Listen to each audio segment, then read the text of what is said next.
Come on, stop sulking. You are going to thank us for sending you to this camp. My mother insisted as she crammed more things into my already full bag. You had several options, Mom. You could have sent me to stay with Graham or let me enjoy my holiday in peace at home. But you want to throw me away into the woods. Just say you don't love me then, I said, sulking.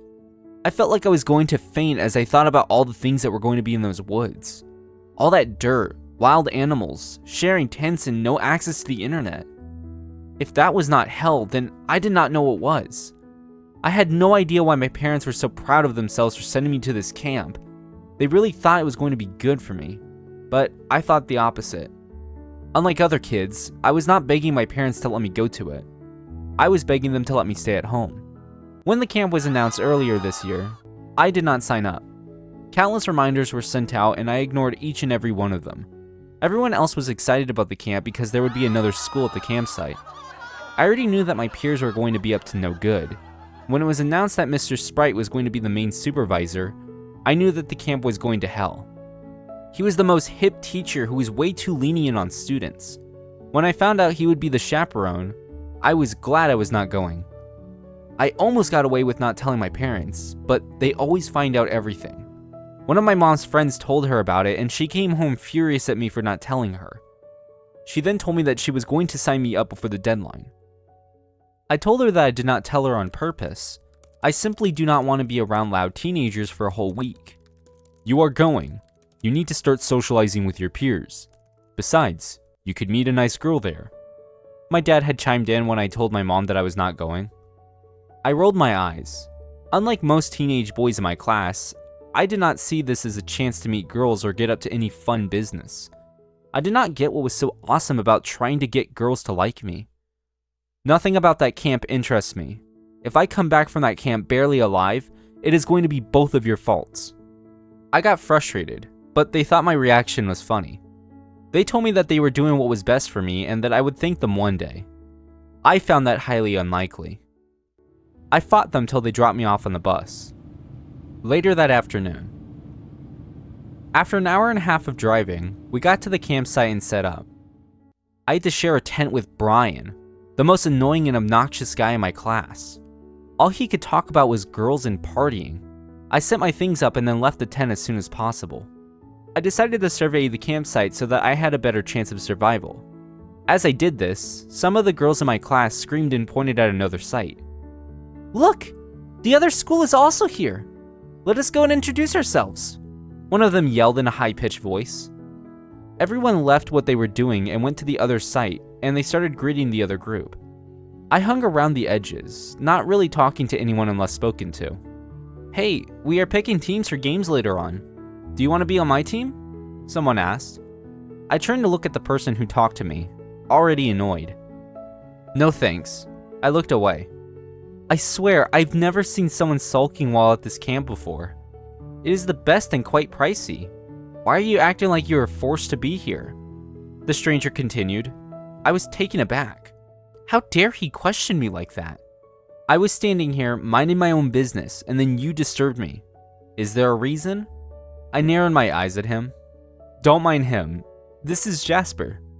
He thinks that he's better than us delinquents. Brian laughed. I stared daggers at him.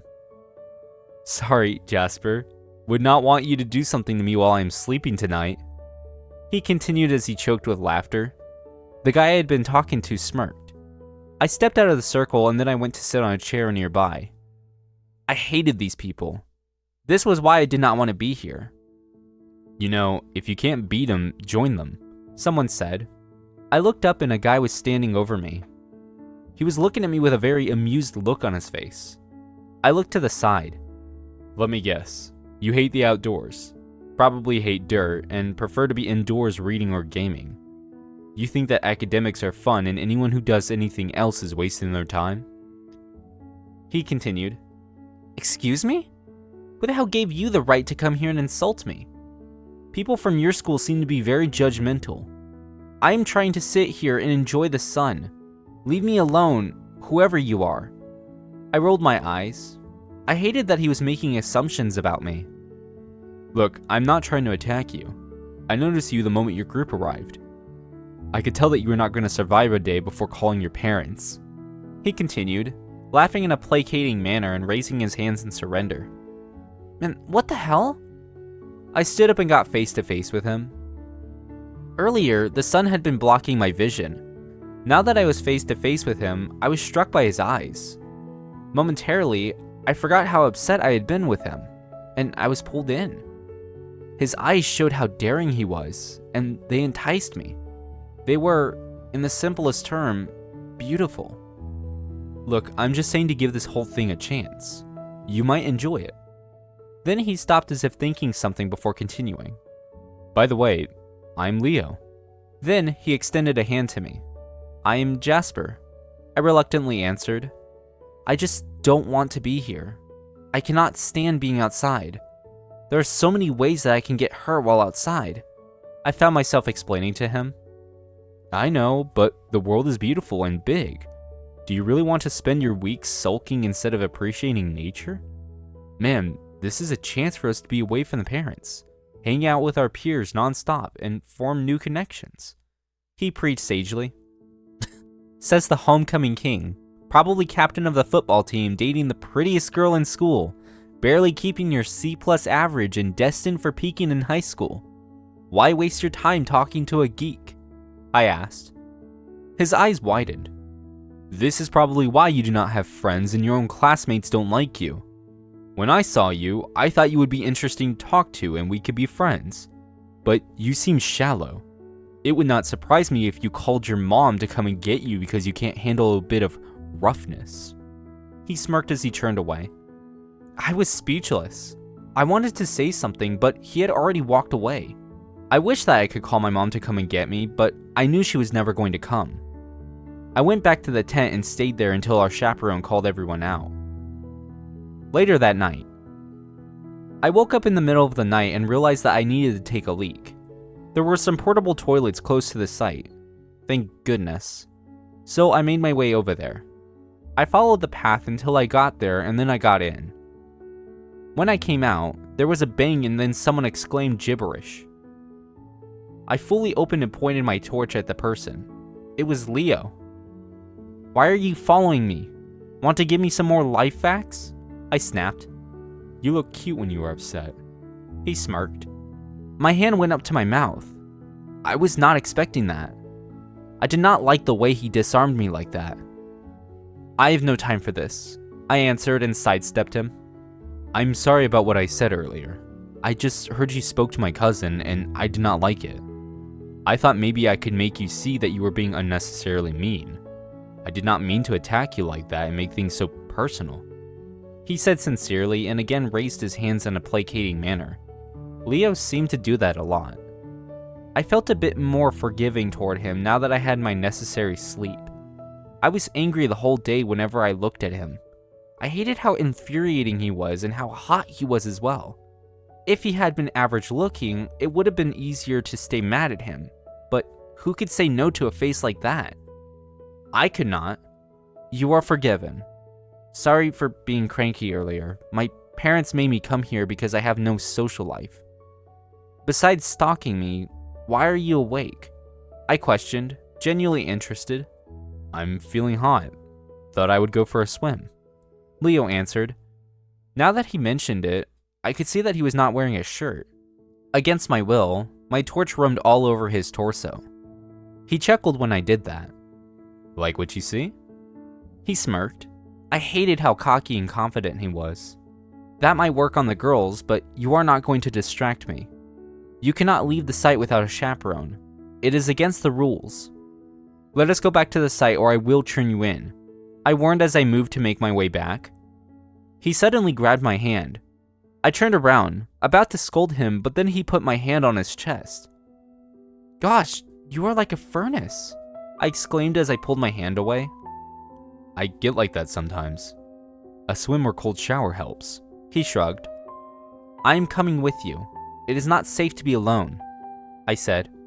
He cares. He faked being shocked. I rolled my eyes. Leo was officially the most annoying person ever, but I had to help him. If he went alone, he could get lost and I would not be able to forgive myself. I know a spot not too far away. Let us go. I nodded and followed after him. We walked for a couple of minutes, and soon enough we reached a stream. The moon was extra bright, bathing everything in silvery light. He took off his pants and jumped into the water. It was not that deep, which made me relax. I sat on the banks of the stream and looked at him as if he was a swimmer. We talked for a while as he was in the water. He told me about himself and his school. His school was located a couple towns from mine. He was on the debate team and played hockey. He was also gay and definitely not into girls. I did not know why my heart skipped a beat when he said that. What about you? Tell me about yourself. He said as he wadded closer to me. You are 100% right about me. I am a nerd. All I care about is being the best. I think I know everything because I usually do. I do not like socializing. My tone was flat. You should not talk down on yourself. I actually admire the curiosity that you have. I heard you earlier with your group while you were explaining about the different kinds of snakes and antidotes. Leo shocked me by saying that. You were listening? I did some light reading before the trip because I was so worried that things would not go well. I admitted shyly. It is information that can save a life, but yeah, just wanted to say that I think you're pretty cool, and it sucks that your classmates are like that. He gave me a small smile and then went under the water. He swam for a while as I watched him silently, pondering. Why did I feel like that? Like something was stuck in my chest that wanted to come out. Why did my eyes suddenly sting? Are you feeling any better? I asked after a while. Yes. Thank you for staying. We can go back. Then, Leo got out of the water. About 20 minutes later, we had come across a tree, and I was pretty sure that we had passed it a while ago, but I kept quiet. He said he knew the way, so I was not going to question him. We carried on walking in silence. I kept thinking that we would be back at the campsite soon, but no such thing happened. I started to feel worried. I thought you knew the way. I finally got the nerve to point out. I do. I do not know what is going on. Leo sighed as he kept on walking. Great, now you have gotten us lost. I should have never followed you. I felt like screaming. Go camping, they said. Make new friends and have fun. Well, this was certainly not fun. This was the beginning of a horror movie. Leo suddenly stopped and held my hands in his. He said the next few words slowly and carefully. I'm going to need you to calm down. I suspect we took a wrong turn somewhere. Please do not shout or panic. We do not know what is out there. We are going to find a spot where we can rest until the morning instead of walking and getting more lost. I'm sure once it is light, we can find our way back to the site. How about that? His voice was calm and soothing. It helped to pause the millions of scenarios playing in my mind. I nodded and followed his lead. We found a comfortable place to rest and then lay down. I closed my eyes and tried to fall asleep, but I could not. I could hear so many things in the forest. Every little sound bothered me. On top of that, it was getting pretty cold. Hey, you could move a bit closer if you want. I'm already hot, and you are cold. I can keep you warm. I would not want anything to happen to you. He suddenly whispered. Okay, only so that I can live to see tomorrow. I whispered back. I moved closer to him and instantly felt a difference. His body was warm and comforting. For a second, I forgot I was in the woods and decided to focus on that. That seemed to do the trick, and I fell asleep not long after. The next morning, I was woken up by the birds chirping around us. It took me a while to realize where I was. A heavy arm was over me. I tried to get it off of me, but it held on tightly. I turned and was faced with Leo. He was fast asleep, snoring softly. I fought a chuckle, lest I wake him up as I thought about how much less arrogant he seemed when he was asleep. He seemed less sure of himself, less infuriating. I could have easily fallen for this innocence, I thought to myself. But what was the point? He confused me too much and made me feel strange. Even if I were to try something with him, it would probably end badly. He was just too volatile for me to understand and predict. Not only that, but he also lived so far away. I chastened myself for daring to think that something could happen between us. I did not have time for romance. All of my role models had dedicated their youth to learning and improving. I could not let a pretty face make me think what it would be like to have a taste of those. His lips curved into a smile before he said, "I can feel you staring at me." Leo opened his eyes soon after that, and the illusion was gone. He was back to being Leo, the confusing guy who got me lost in the forest. "Good, because your arm is going to leave me paralyzed. Would you kindly remove it? I do not plan on lying here the whole day," I replied, rather sternly. Says the person who is pulling me closer, saying, "Tighter, Leo, you are so warm." He giggled a little.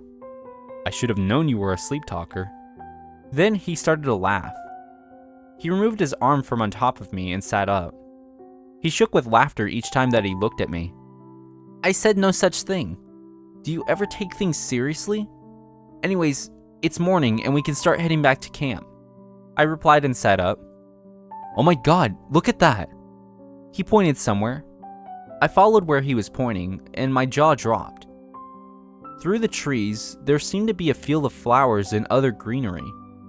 The sun shone right then and illuminated them. I was in awe for a moment. Beautiful, I found myself admiring. The most beautiful things are unpredictable, he said. And dangerous, I finished. What? He exclaimed. I looked at him and smiled grimly. Anything could find us here while we are looking at nature's beauty. Do you want to put your life at risk while looking at pretty flowers? I asked. He did not answer me. He kept on looking out into the field with the oddest expression on his face. I quickly became annoyed at the way he did not seem to care. I was worried about so many things. Like what the others would do when they found out we were gone. I was worried about being stuck here forever, never seeing civilization again. So now you are ignoring me? Do you have any idea how much trouble the two of us are in right now? I could get demerit points for this. Oh, this is not good. What if they have already called search and rescue? What will happen then? Oh dear, my mom and dad are going to be so worried. See, I told them that I should not go camping. Freaking Murphy's Law. I rambled on and on. Every single thought that was running through my head was spilling out. My stomach twisted knots as I thought about every single way in which we were screwed. Suddenly, I was silent. He had somehow grabbed me and kissed me. I froze for a moment as my brain tried to process this. I felt a spark travel from my lips down to my toes. I felt all kinds of emotions running through my body. I could not understand or comprehend them. Every single fiber of my being felt these tingles, this good feeling that I never felt filling my whole body. It felt like being given water after days of thirst. It must have lasted a moment or two and then he pulled away.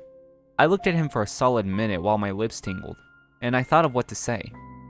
Every single thought that had been in my mind previously vanished. What had I been talking about before? Why had I been mad at him? He suddenly smirked and said, "Geez, will you relax? Now that it is light, I know where we are. On the map, it showed that this field is east of our campsite." I opened my mouth to say something, but nothing came out. I touched my mouth, which was still tingling. "Sorry for kissing you. You were driving both of us crazy with the rambling. Come on, let me take you back to the site." He grinned, and then he grabbed my hand. I was silent the whole way there. Later that afternoon, I huffed as I finally sat down. Cooking and cleaning had taken a toll on me. I heard a whistle from across our camp and saw Leo. He was busy chopping something. I looked away from him. This was all his fault. We got lost because of him, and now we were being punished. Our teachers were not happy at all with us when we returned. They had been worried sick and were about to call the cops. Luckily, we showed up before they left. We explained what happened, but they did not want to hear anything. They told us our punishment and told us to never wander off like that. To make things worse, they kept us at their sides the whole time. I think my teacher just used this as an excuse to be his errand boy. Whenever he was too lazy to walk to the other camp or talk to the other teacher, he sent me. By the end of the day, I was exhausted and frustrated. My back felt like it was going to fall apart. You can go and rest. I'm sure you have learned your lesson now. My teacher said. Leo is still cooking. Why did his teacher not tell him to stop already? I asked. Only after I had uttered those words did I realize that I cared. Even though he had gotten us into trouble, I was grateful to him for how he kept me warm at night. I was also glad he led us to safety in the morning, even though his methods were questionable. You can go and help him if you want. His duties end after cooking. My teacher shrugged and then went back to doing his crossword puzzle. I am stupid for doing this, I said under my breath as I walked to the other campsite. You look pitiful. You are also doing the prep all wrong. It is going to take you years to finish cooking. Pass me that wrap, I said as soon as I got there. A man of many talents, I see.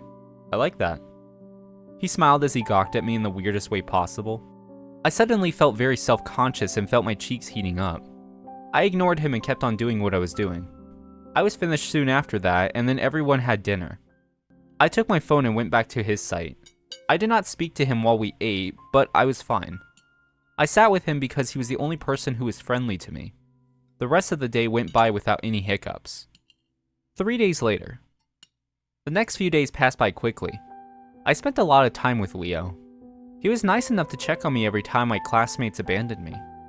He would walk the short distance from his camp to mine at random times to check up on me or just to annoy me. I acted like it annoyed me, but I knew the truth. I liked his company, and it made the camp more bearable. Leo told me that he had always gone camping with his family.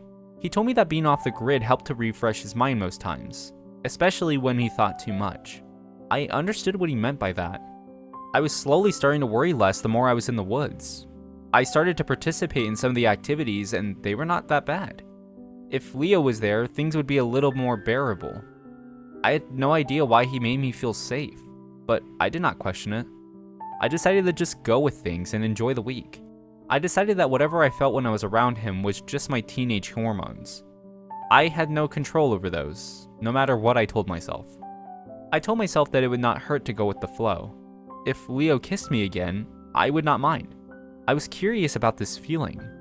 Was I attracted to him, or was I attaching myself to him because of the traumatic experience that we had together? I caught myself staring at him, especially at his lips, and trying to feel what I had felt all those days ago. I must have stared too much because he caught me one evening. We were sitting by a rock and playing a board game. I was beating him. He had lost 3 times in a row. It is not fair. You are beating me even though your mind is elsewhere. Leo suddenly blurted out. What do you mean? I asked innocently. You are book smart, but I'm people smart. You've been acting strangely around me lately, and it's unsettling. Did I do something wrong? He asked. Did you kiss me just to shut me up? I asked him, rather bluntly. What does it matter? You don't seem to be attracted to me. He returned to the game. You are unpredictable, sometimes very arrogant, but you're also funny, helpful, and good-looking. I pointed out the obvious. Yes, and? He urged me to go on. I've been thinking about our kiss. It confused me. I confessed hesitantly. There was no point in hiding what had been on my mind. Something about that moment made me want to be as honest as possible. Well then, how about we kiss again? Then you can decide how you feel about it. Good idea. Come here. I said as I got closer to him. I looked at his lips and then I went for it. I pecked him as quickly as possible and then I pulled away. He frowned. What was that? He asked. A kiss. I rolled my eyes at him. Was he losing it? That was not a kiss. You have to put a bit more into it. Like this. He put a hand on my cheek. He leaned in close to me as he caressed my cheek. His lips neared mine and then he kissed me. His lips were gentle on mine for a second and then they started to move. I could not explain the way that he kissed me, but it made me feel the way that I felt the first time. So, it was not shock that I felt back then. It was attraction. You have bewitched me, I said when he pulled away. He burst out laughing, falling back. You say the strangest things. By the way, I do find you attractive. I liked the kiss. Could we kiss some more? I found myself saying. You are so freaking adorable. Of course we can. He chuckled. 2 days later.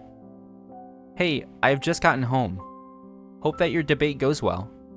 I shot off a text to Leo. Before leaving, we'd exchanged numbers. We promised to continue texting and continue whatever this was. Now, I just had to focus on coming off the high and getting back to normal. Looks like someone had a great time at camp, my mother said as she entered my room. What are you talking about? I narrowed my eyes at her. You have a certain glow about you. She smiled. She was right. I felt like I was on cloud 9. I could not believe that I had deprived myself of exploring my sexuality for so long. The last 2 days at camp had been amazing. We snuck off every minute we could to kiss. I could not get tired of it. It was like a new theory that I had discovered. I kissed him and I got very happy. As easy as that. We decided to keep in touch. I hope that we can continue to do so, but if we did not, I would always look back on that camp with fond memories. It made me discover parts of myself that I never knew existed. It was also the first time I got kissed, so it would always be special to me. My mom and dad had been right. Even though I hated to admit it, the camp was not so bad. I met new people, had some adventures, and came back happier than when I left. They were only wrong about one thing. I did not meet a girl there. I met a boy who changed my life. Conclusion. Leo and I continued to talk and remained friends. We met up a couple times after camp. The attraction was still very much there. I hoped to continue seeing him some more, but our schedules were too cramped. We decided to remain friends until it was much easier to meet up. After meeting him, I became more open to making friends with other people. I found people who shared similar interests with me at school and befriended them even though it was so scary. The end. How do you react when you are out of your comfort zone? Do you take it in your stride or panic? Thanks for watching. And hey, if you enjoyed our stories, consider supporting us on Ko-Fi and join our Rainbow Force to help us bring more LGBTQ+ stories to life and to stay wholesome.